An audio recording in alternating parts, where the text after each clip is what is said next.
আপনারা তো ঘটনাটা সম্পূর্ণ শুনলেন।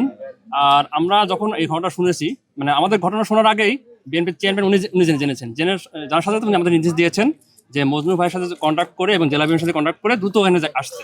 আমরা তার প্রেক্ষিতে আমরা আসলাম এবং উনি আমাদের যে নির্দেশনা দিয়েছেন যে এই ভুক্তভোগী পরিবার, বিশেষ করে আপনারা জানেন যে এই পরিবারটা যে মানে যে স্বামী, মানে যিনি তালাক দিয়েছেন, উনি কিন্তু আমাদের বিএনপি দলীয় না, ঠিক আছে, কিন্তু তবুও কিন্তু মানবিক নেতা আমাদের তারেক রহমান, উনি কিন্তু মানবিক বিবেচনা করেই এখানে পাঠিয়েছেন আমাদের। উনি কোনো দলমত নির্বিশেষে কাজ করতে বলেছেন এবং এটাই হচ্ছে তার চিন্তা ধারণা এবং আগামী নতুন বাংলাদেশ যে নির্মাণ করবেন তার একটা উদাহরণ এটা। তো আমরা এসেছি এবং এই ভুক্তভোগী পরিবার এবং ওই যে তালাকপ্রাপ্ত যে মহিলাটা, ওনাকে বলেছি যে আমরা তার পাশে আছি এবং তার যে যা যা লাগবে, বিশেষ করে তার ছেলে মেয়েদের পড়াশোনার জন্য উনি প্রচন্ড চিন্তিত।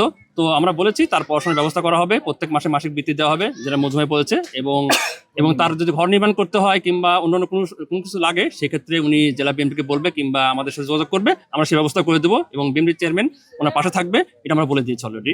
তো সবাইকে ধন্যবাদ জানাচ্ছি আসার জন্য। আসসালামু আলাইকুম। আজকে উপহারের পরিমাণটা একটু বলা যাবে? পরিমাণটা না